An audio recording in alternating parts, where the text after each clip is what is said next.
What up? Watching another episode of Dallas Ebonics where we talk black. And so today we're going to talk about Breonna Taylor and the Meritorious Manumission Act of 1710.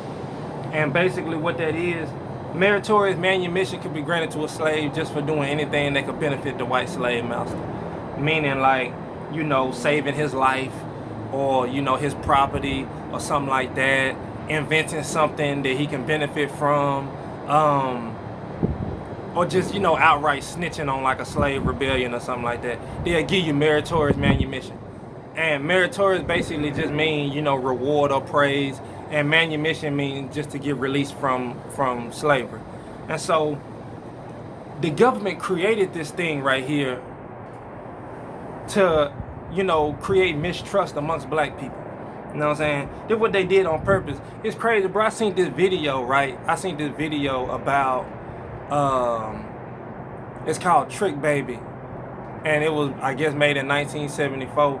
And I just seen this clip, right? I seen a clip, and in the clip, it was a scene in the movie where it was a bunch of white people sitting at this table, and they sitting at this table and they talking about black people and how we're a problem, and they're trying to decide what to do about that problem, right? And so this is what they do. In the movie, it says, "We can't lead the smart ones in the ghetto. He may develop into a leader. So we elevate him, alienate him to his brothers. He may lose his identity and racial anger. His brothers come to realize he sold them out and becomes worthless to them and safe for us." So this is what they did, bro. They created stuff like this on purpose in order to keep us from being unified. You know what I'm saying? They were trying to create some kind of distrust amongst ourselves. And so this is what they did. Man, I ain't gonna lie, fool. Like, this sun is like fucking with me because every time So who comes to mind when you think about this? None other than Daniel Cameron, the Kentucky Attorney General, the man that chose not to indict anybody on the Breonna Taylor murder. You know what I'm saying? He come to mind because this is what Negroes like him do for a position. They sell us out. They burn us for a position. You know what I'm saying? And I know most of us already know this, but it just shows how much control that they have over us, that what we think is just ignorant Negroes is actually being designed by white America. Like, it's crazy. But this is what's going on, bro. Daniel Cameron is the epitome of this right here. You know what I mean? Selling your people out for a position. You know what I'm saying? And so, from what I understand, he's a product of Mitch McConnell, who ain't nothing but seem like the best friend of Donald Trump. You know what I'm saying? These Republican men, and he just got put in the office in 2019, Daniel Cameron.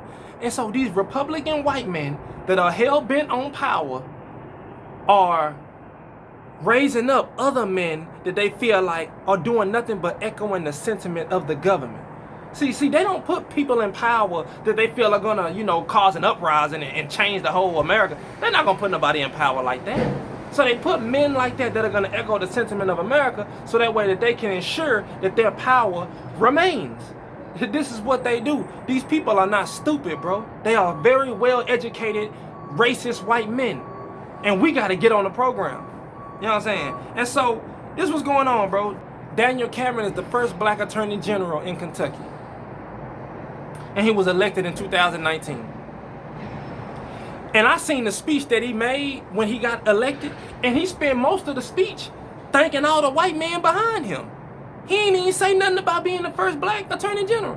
But it is what it is. But I just find that interesting. You spent the whole speech thanking white men.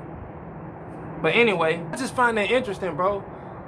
Everybody always tell us to vote locally. It's always, we gotta vote locally, we gotta vote locally. Local voting is that's how we, but when we vote locally, these are the Negroes that we get.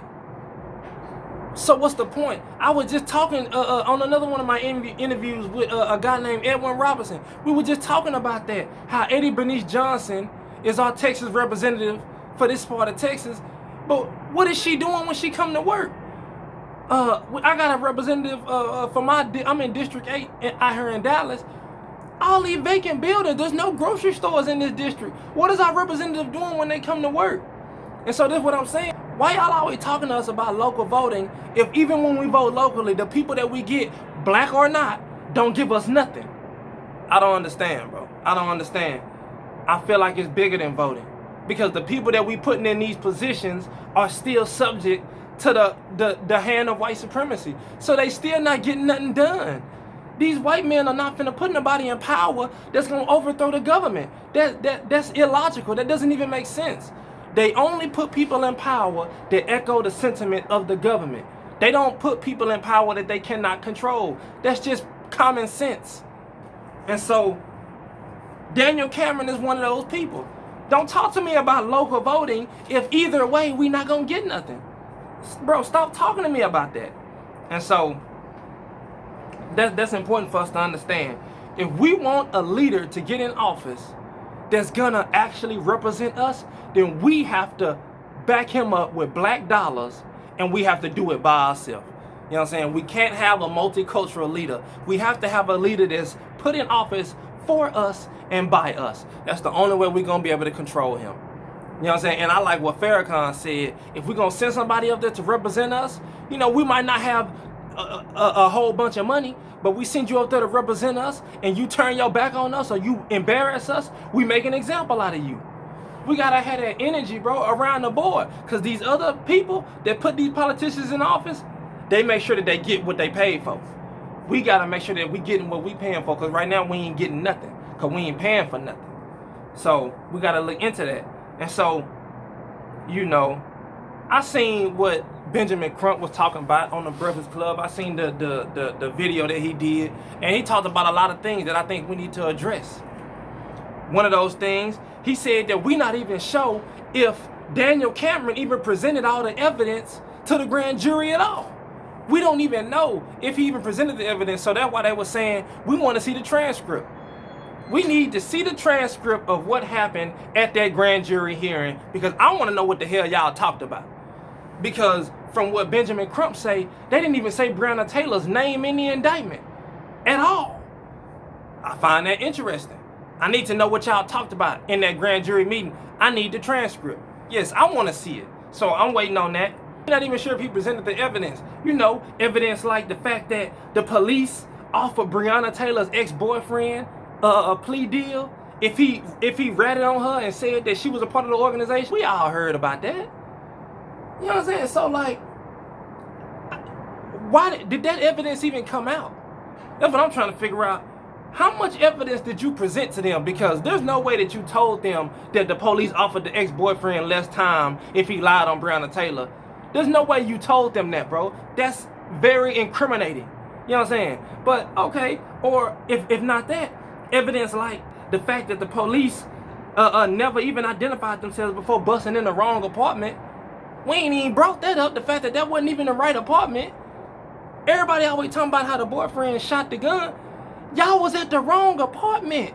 The man you was looking for is in jail already. We know what's going on, bro. We know what's going on. Why do y'all keep playing us like we stupid? Just come out and say it. Somebody should have been guilty of manslaughter, bro, at the bare minimum. Somebody should have went to jail for something.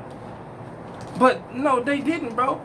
The only thing that they was even charged for was shooting in the apartment of a white girl.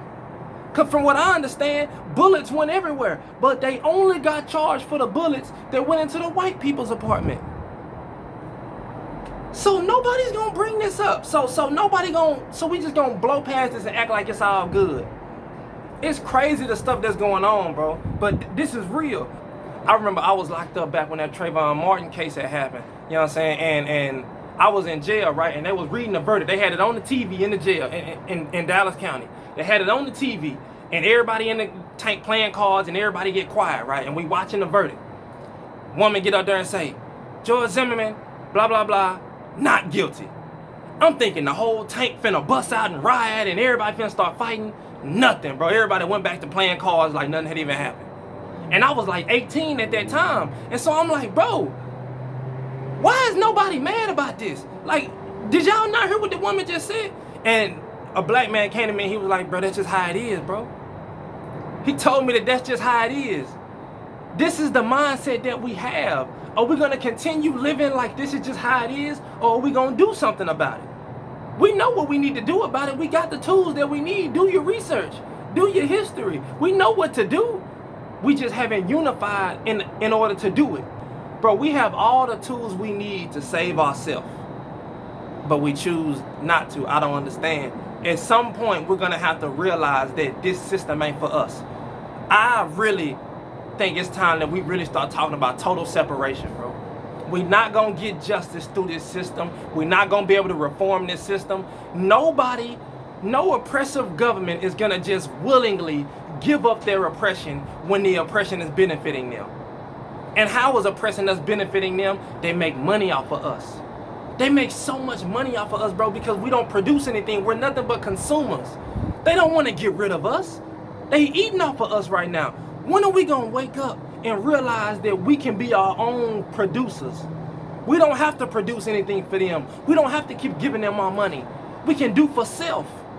When are we going to wake up and realize that? I'm telling you, bro, this Breonna Taylor case was just interesting. You know what I'm saying? We are not Americans.